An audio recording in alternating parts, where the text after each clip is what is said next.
Judith? No? Okay. Up next, Jonathan Gardner.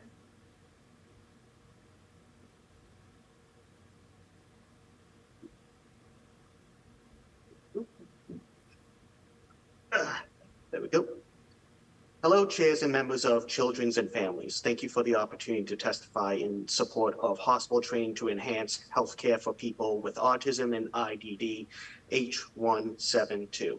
My name is Jonathan Garner. I'm a 20-year-old self-advocate, cancer survivor, and decision maker who happens to have autism. I live in East Bridgewater. This bill is very important to me because I experienced a lot of different situations before, during, and after my cancer diagnosis. On my journey to find out that I had cancer, I had to endure 3 MRIs, all because the technicians doing the MRIs kept saying to me, it must be the loud noises, and that is why you can't sit still for the test. When I kept telling them it was my back that was painful, they kept dismissing it.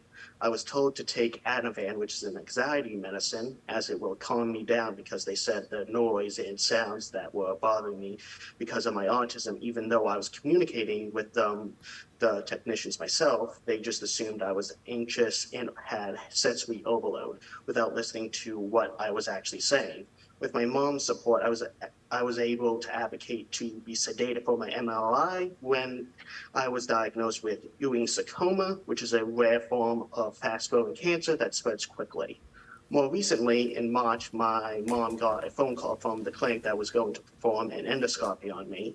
My mom was told my endoscopy to be rescheduled at a hospital, and it could take a few months for this to happen. My mom asked why, and she was told Jonathan's autistic and his behaviors are concerning to us, so therefore he would need to be done at South Shore Hospital, which may not take until sometime this summer. When asked what behaviors I had, she was told, I'm not sure what particular behaviors, but Jonathan does not fit the criteria of our center, and we need to keep the staff and Jonathan safe, and that is why this cannot be done here. The doctor that recommended the endoscopy at this clinic wrote in his personal notes on my medical portal that I was a pleasant young gentleman. I want to add that if I did have challenging behaviors or was not polite in the office, I still deserve to have a procedure that could be diagnostically important to my wellness and quality of life, and should not have to wait months for care. I ended up being denied health care because a nurse saw that I was autistic and assumed that I would have some so-called behaviors that would make myself and others unsafe, instead of getting to know me as a person and how best to communicate with me because of my disability. I feel so strongly that everyone deserves to have the health care they need and deserve. The hospital training bill will give healthcare professionals more tools to better understand the needs of patients like me. This training will result in better quality and more inclusive healthcare for everyone. Let's pass this bill and change the way people who happen to have disabilities are treated. All lives are worthy and matter. Thank you.